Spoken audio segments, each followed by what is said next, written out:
E o tema é o bode emissário. Tem lá no livro de Levítico a figura de 2 bodes. Um bode expiatório, é aquele que morre, e um bode emissário, ele é despedido e ele vai errante pelo deserto. E para a teologia adventista do 7º dia, esse bode emissário representa Satanás. Para o cristão evangélico protestante normal, assim, fora do adventismo, né? Fora do adventismo, geralmente vai entender que esse bode representa Cristo. Esse bode aparece com um nome na Bíblia, é Azazel. Não é que ele chamava-se Azazel, a gente vai falar sobre isso aqui. Mas, para debater esse tema, temos aqui o pastor adventista Ezequiel Gomes, pertence à Igreja Adventista do 7º dia, ali em Jundiaí, bacharel, mestre em teologia pelo Centro Universitário Adventista de São Paulo, também conferencista, escritor, tem vários livros publicados. Pastor Ezequiel Gomes, mais uma vez, bem-vindo, meu amigo. Muito obrigado, César, que honra estar aqui com você, debater esse tema desafiador, polêmico, muito interessante. Não é encrenque isso aí. Com certeza. E voltando aqui também a estar com meu amigo, irmão, pastor Juliano Fraga, é uma honra estar com você. Juliano sempre muito ocupado. O Juliano é outro nível, né? Bombando nas redes, exatamente. né? Estamos sabendo, mas a gente fica muito feliz com isso. E poder estar aqui com ele também. A gente já tinha marcado esse debate há um tempo atrás, aí a agenda não deu certo, etc. E graças a Deus, pela graça de Deus, estamos aqui. Parece, falando em agenda, você apareceu aqui esses dias para fazer o debate no dia errado. Eu acho que eu cometi o mesmo erro que alguns adventistas cometeram no passado. Um grande desapontamento. Na verdade, assim... Ele veio aqui... Foi ontem. Debater, então, não é hoje, amado. O problema de 1844 se repete. Continua. E nem era 22 de outubro. Exatamente. Vamos lá. Com a gente aqui hoje, pastor Juliano Fraga, pastor na Assembleia de Deus do Belém, sede em Campinas, bacharel em teologia, grego, hebraico, pela Faculdade Bethesda, também pela Universidade Unicesumar, professor na Academia de Pregadores, cursos online, pregador itinerante e bateu 100 mil seguidores no YouTube esses dias. Bem-vindo, Fabiano. Desculpa, Juliano. Paz do Senhor, pastor César. Prazer estar aqui com o senhor novamente, também com o pastor Ezequiel Gomes. Um prazer novamente estarmos aqui debatendo. Show. Quem ganha é o ouvinte.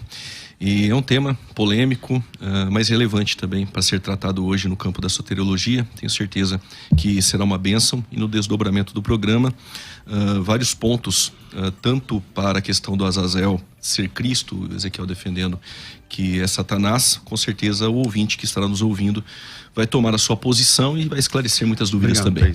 Deus abençoe. Amém. Bom, segundo o nosso sorteio, já previamente feito aqui entre vocês e também vistoriado lá pela Anvisa, eu falo qualquer nome. Na verdade eu escolho a ordem, mas falo que houve um sorteio e tal, tudo mais. Então vamos começar aqui com o Ezequiel. Mas antes, deixa eu apresentar aqui 2 irmãos que vieram assistir o debate aqui ao vivo, que se entraram em contato com a gente, falaram, a gente queria assistir um debate ao vivo. E é hoje, é o caso do Paulo Sérgio da Assembleia de Deus do Brás. Chega aí, Paulo, por favor, só aparece aqui.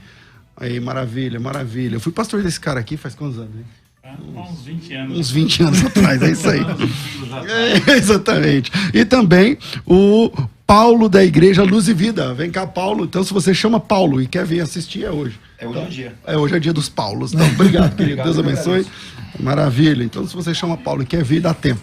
Vamos lá. Ezequiel, o bode emissário representa Jesus Cristo ou representa Satanás e por quê?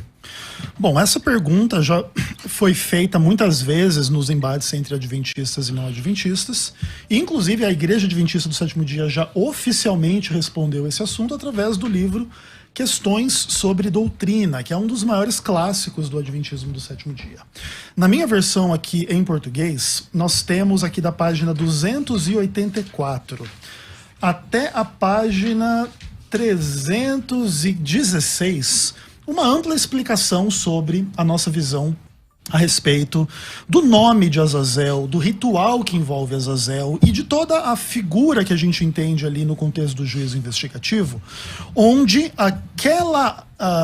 aquele ritual que acontecia em Levítico 16, quando se tirava sorte entre 2 bodes, um para o Senhor, outro para Azazel, junto com outros teólogos não adventistas que também pensam como nós cremos que existe uma antítese entre o Senhor e Azazel. O Senhor é o ser pessoal, o Criador, o bem, o Deus justo, etc. E o Azazel seria o seu oposto, o demônio, o mal. Inclusive, um dos possíveis significados do nome Azazel é um demônio que habitava no deserto. Naturalmente, existem outras possíveis explicações para o nome. Inclusive, a própria tradução, o bode emissário, já é uma tradução do texto. Porque emissário já seria já o português para Azazel. Exatamente, seria o bode enviado, alguma coisa do tipo assim. Então existe um pouco essa polêmica sobre a etimologia, mas acima de tudo a gente sim sustenta que o bode Azazel é figura de Satanás, ainda que daí isso cria um pouco de algumas polêmicas, o que tem a ver com expiação, isso tem que ver com Cristo, não tem que ver com Cristo, a gente vai poder se aprofundar hoje no debate. Ok, pastor Juliano Fraga, quem é o bode emissário na sua concepção e por quê? Olhando para o texto de Levítico 16, eu entendo que os dois bodes tratam de dois aspectos da redenção de Cristo. O primeiro bode é o sacrifício de Cristo, a sua morte, e o segundo bode, atrelado à redenção, não aponta para Azazel, mas sim para Cristo, mas aquele que leva sobre si os nossos pecados. Então o primeiro bode, ele fala sobre o sacrifício de Cristo, e o segundo bode, dentro deste sacrifício da expiação, o perdão de nossos pecados. Sabemos que a origem da ideia do bode emissário ser o demônio ou algo do tipo, nós temos em Enoque, um pseudoepígrafe, no seu capítulo de número 6, verso 7, capítulo de número 9, verso 6, capítulo de número 8, versos 1 e capítulo de número 10, versos 4. O Enoque vai chamar este não de Azazel, vai chamar de Azael. E para a alegria adventista, a tradição judaica abraçou a ideia de Enoque, entendendo que Azael era uma referência a Azazel. E sendo assim, os judeus abraçaram a ideia de que o bode emissário é Satanás e que por Enoque ele foi enviado e aprisionado no deserto entre as rochas. A expressão bode emissário, na Septuaginta, o Azazel, na tradução é aquele que é enviado, mandado embora. Gesênio, um dos maiores hebraístas de todos os tempos, ele traduziu como afastador. Então nós não temos na etimologia da palavra nada que se refere a demônio. Nós temos, tanto na Septuaginta, nós temos tanto Gesênio ou outros tradutores, ninguém colocou na tradução um demônio. Este pensamento de ser um demônio está atrelado ao livro de Enoque, como eu citei, também ao judaísmo, e já no período medieval isso ganhou força, e até mesmo entre os árabes. Então, de forma bem sintética e lacônica aqui, eu entendo que os dois bodes apontam para dois aspectos representativos, apontando para o sacrifício de Cristo. O primeiro, a morte de Cristo. O segundo, o perdão de nossos pecados, aquele que leva sobre si os nossos pecados. Não consigo enxergar dentro desse sacrifício expiatório a figura de Satanás. Ok. Pastor Ezequiel. Bom, uma coisa importante de dizer é que uma das acusações que se fazem sobre a teologia adventista nesse ponto é que você criaria, assim, um problema no contexto do conceito da expiação. Porque ali você tem dois bodes, um faz a expiação mediante ali a sua morte, derramamento de sangue, e aí depois a Bíblia apresenta Azazel também envolvido num ritual de expiação. Então, nesse contexto, muitos cristãos se preocupam com a visão adventista porque não conseguem fazer o link entre a expiação feita por Cristo e o que seria uma expiação feita por Satanás. Eu acho que esse é um dos principais problemas teológicos em função desta questão. Todavia, é importante entender uma coisa já de cara. Conforme a explicação do pastor Juliano avança, você percebe que ele coloca os dois bodes como símbolos de Cristo, e aí você acaba que também tem um certo problema também, porque é o seguinte... ele diz assim que o primeiro bode representa a morte de Cristo e o segundo, esse levar os pecados para o perdão. E os dois também são descritos como expiação. Então, vamos deixar claro aqui, Juliano. Existem dois sentidos de expiação. A expiação na cruz não é suficiente, ela não é única. Existe uma expiação posterior à expiação feita na cruz. Por que isso é importante de dizer? Que eu preciso que você deixe isso claro. Porque o expiatório morre primeiro. Isso, porque, por exemplo, vamos dizer, os dois representam Cristo. Então você tem a morte de Cristo como a expiação. Mas o que é uma expiação depois da morte de Cristo? Explica pra gente, pra ficar claro onde que você difere da nossa visão, e aí depois eu posso aprofundar sobre a figura do diabo. Bom, vamos lá. É o texto. Aí eu não consigo enxergar de outra forma além do que está no texto. Tranquilo. Para mim. Versículo 5. Capítulo 16 de Levítico. E da congregação dos filhos de Israel tomará 2 bodes para expiação. O texto está dizendo que os 2 bodes é para um ritual de expiação. Ainda que um é morto e o outro é lançado vivo, nós entendemos que os 2 tratam de uma mesma expiação. Certo. Não consigo enxergar 2 expiações. 2 ou 3. Ou mais. Que, na verdade, esse ponto de vista não é defendido por mim. Certo. 2 tipos de expiações são defendidos provavelmente pelo irmão. Perfeito. Eu acredito que Na no verdade, desdobramento 3. E eu não consigo enxergar na Bíblia 2, 3 tipos de expiação. Certo. Expiação para mim é única. E os 2 bodes tratam de uma expiação. Porque no versículo de número 20 diz assim: havendo, pois, acabado de fazer a expiação pelo santuário, pela tenda da congregação e pelo altar, então fará chegar o bode vivo. Ele está atrelado dentro da mesma expiação. Então, os 2 bodes tratam de uma mesma expiação. Porém, o primeiro é morto, como sacrifício de Cristo. O segundo, como Cristo ressurreto, que leva sobre si os nossos pecados. Isso faz parte da expiação. Perfeito, legal. Então, outro ponto, só para... Fica à vontade. A ideia de uma única expiação, sim. Para nós, na cruz do Calvário, está consumado. Não precisa pular para 1844 para continuar. Então, essa dúvida não é minha. Para nós, foi encerrado na cruz. O sacrifício, a expiação é única. Perfeito, legal. Então, assim, o que é importante dizer? Quando a gente vai para a Bíblia, a gente encontra 3 diferentes momentos do que acontecia no santuário terrestre, que são coisas distintas e que também simbolizam a expiação. Então, por exemplo, quando você vai para o livro de Levítico, você vê lá que os sacrifícios de animais eles eram descritos como expiação. Então você tem isso, inclusive, no livro de Levítico inteiro. Por exemplo, capítulo 4, você tem ali, por exemplo, o verso 26. Toda a gordura da oferta queima lá sobre o altar como a gordura do sacrifício pacífico. Assim o sacerdote fará expiação por ele no tocante ao seu pecado e lhe será perdoado. Então os sacrifícios de animais no santuário terrestre, eles eram explicados como expiação. Todavia, além disso, você tem, por exemplo, em textos como Levítico capítulo 6, verso 30, 8, verso 15, etc. Um outro conceito de expiação. Vamos dar uma olhada aqui, capítulo 6, verso 30. Porém, não se comerá nenhuma oferta pelo pecado, cujo sangue se traz à tenda da congregação para fazer expiação no santuário. Então, o que é esse outro sentido? Além do sacrifício do animal em si consistir em expiação, o levar o sangue daquele animal sacrificado para dentro do santuário também tinha por objetivo a realização de expiação. Então, a expiação não se limitava ao sacrifício do animal, mas pegar o sangue dele lá, colocar no chifre do altar, aspergir sobre o véu, etc. Tudo isso é descrito também como expiação. E em Levítico 16, você tem aí o dia da expiação, que para nós é iluminado no texto de Números capítulo 25. E aí eu vou só me permitir ler coisa rapidinho aqui, o Juliano já pode comentar, tá? Tu vai ler o versículo 13. Exatamente. Ali no capítulo 25 de Números, no versículo 13, você tem o quê? A morte de um infiel, que no caso era um israelita que estava cometendo pecado diante da congregação, trazendo a midianita para transar lá na tenda, etc. Sim. e tal.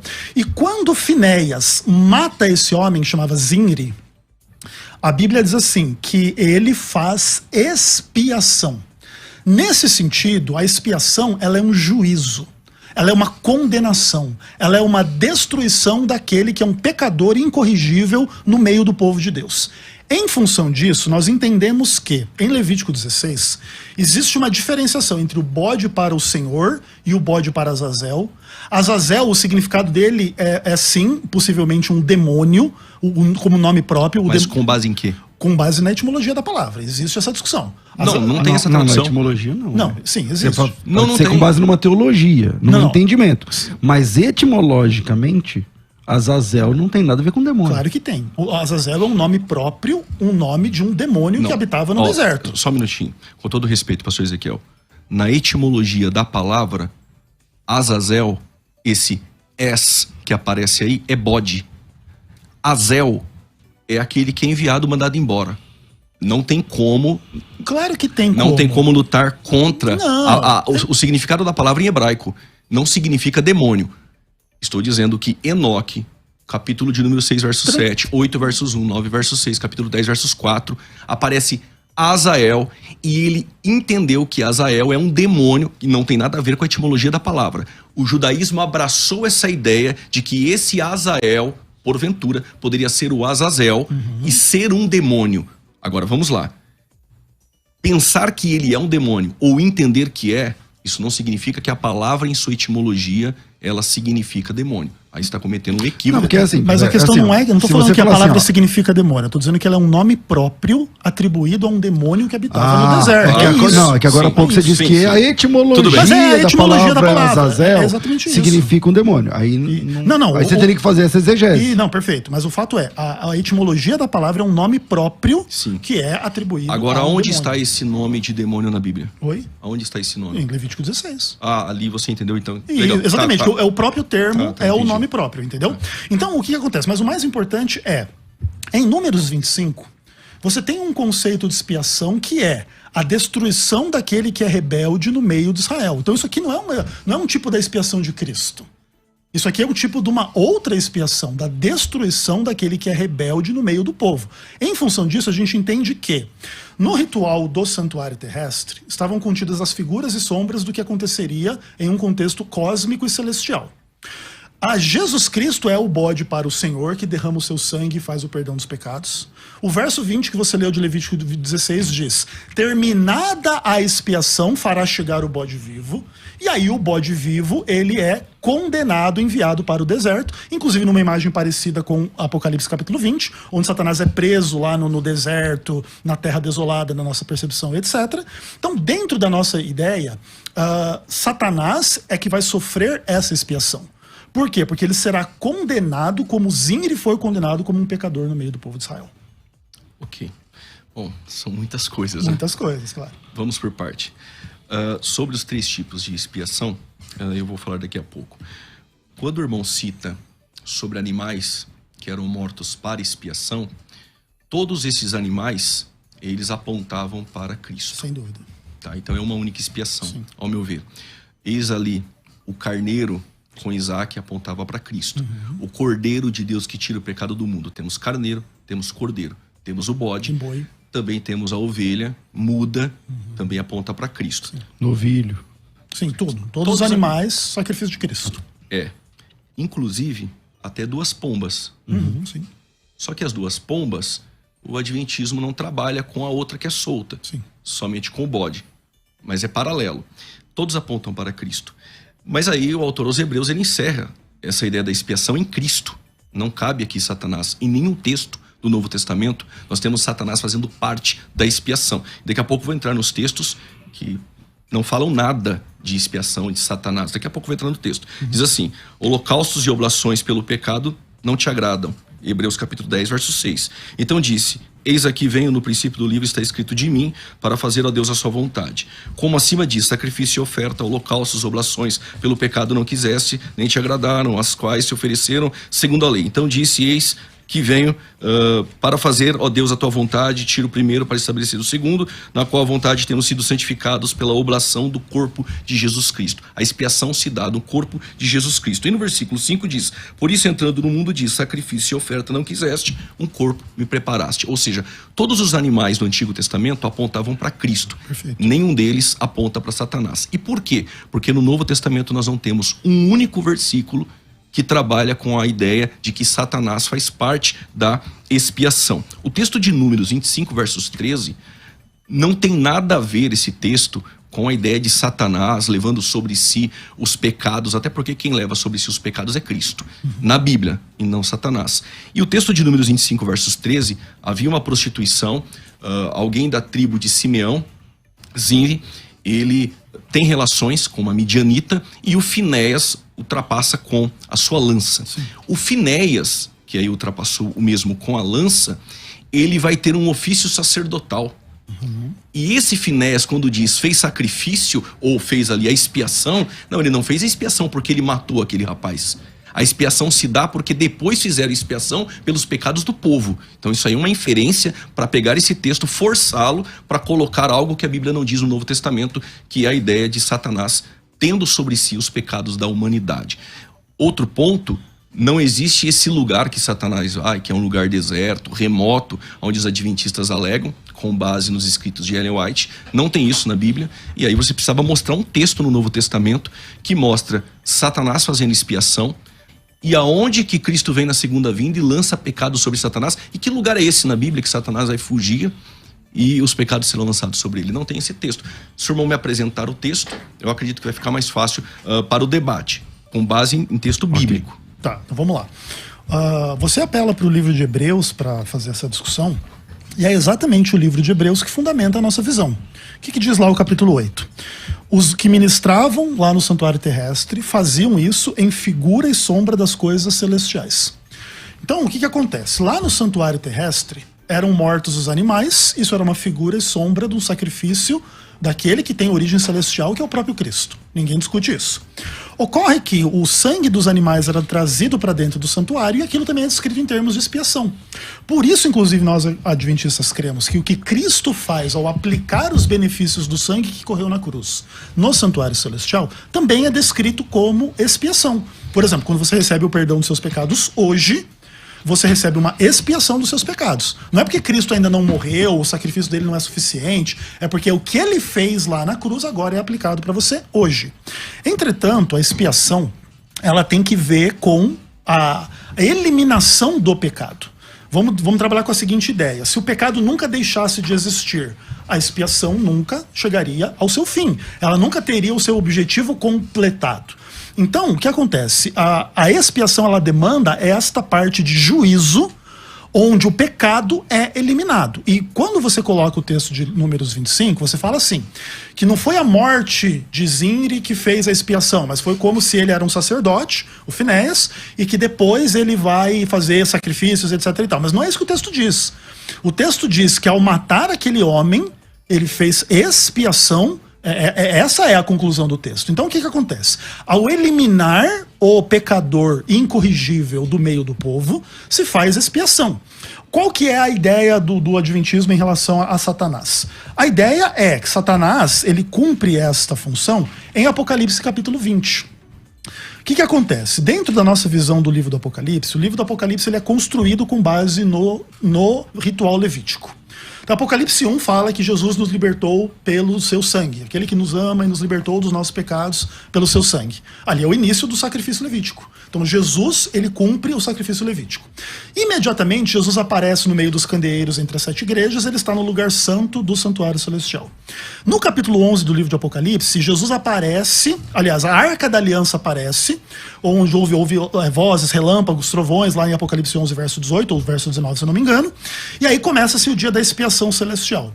E Apocalipse 20 é quando Satanás é preso lá na terra desolada, na nossa percepção, é aquilo que quer dizer, no abismo. A gente lê o abismo como uma terra desolada, como se fosse o paralelo. Então, mas baseado em quê? Porque abismo, o termo grego abissos ali, é porque, assim, não tem a ver com, por exemplo, uma terra abandonada. É que a gente pensa assim, olha, que quando lá o Gênesis diz e havia trevas sobre a face do abismo, a gente entende que ali era uma referência à terra ainda não plenamente formada e criada nos dias da criação. Então a gente crê que Satanás ficará preso no abismo, quer dizer que ele ficará preso na terra, só que é uma terra desolada, porque quando Jesus vem, ele leva os salvos ao céu e os perdidos ficam mortos na terra, porque a gente tem uma visão do milênio celestial e não do milênio terrestre. Uhum. Então a gente entende a terra como esse abismo em Apocalipse 20, que seria paralela ao deserto em Levítico 16. Pastor Juliano. Bom, vamos lá. Em Apocalipse 11, não começa nenhum tipo de expiação. Não tem um texto lá que começa a expiação. Em Apocalipse 11 não tem. A expiação é na cruz, pela humanidade. Está consumado, encerrado. Outro ponto é que quando o anjo desce do céu e amarra Satanás por 1000 anos, amarrar Satanás por 1000 anos não diz o texto que colocou sobre ele pecado.